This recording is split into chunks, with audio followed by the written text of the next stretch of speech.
The next questions center around public meetings.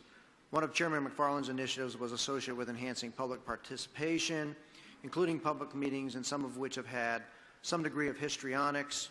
How can we improve the public meetings that take place out into the field in terms of their content and structure? And then the second piece of that is, should the NRC do more to involve and engage members of the public in the RIC? Well, I'll take the second part of the question first. Is with respect to the RIC, obviously it's an open forum. Anybody, it's cost-free from the terms of attendance, other than if you're not, you have to transport yourself here. From that standpoint, I think it's already a very open forum.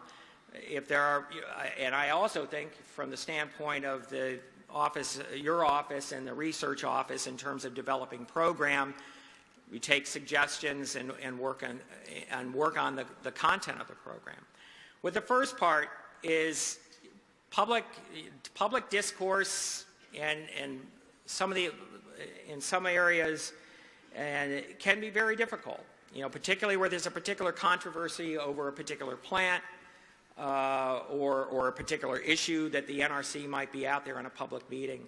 I've been to some of those meetings across my career that have been what I would call not the most pleasant, maybe not the most polite.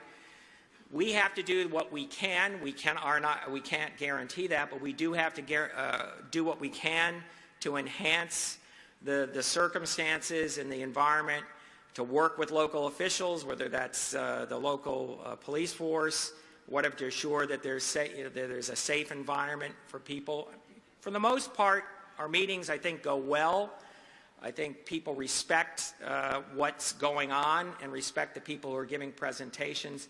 But, there are times I think we have to learn some lessons if we have some particularly difficult ones. And I know, I think this is an issue not only for us here in the U.S. I know in some other environments, other places, the public meetings can also be very hot.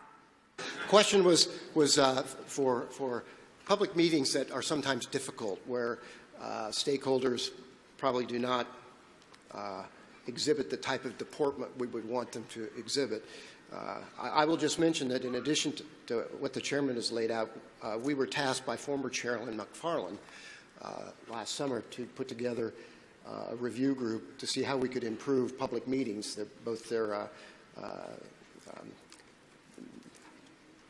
how we get feedback from our stakeholders, and also to look at other ways to make those improve. And one of the areas and that report is completed, and I will be sending it on up to the chairman probably in a week or two. That report also has in it some areas where how we deal with the more challenging public meetings that we have with, and deal fairly with all of our stakeholders. So, okay. Thanks, Mark.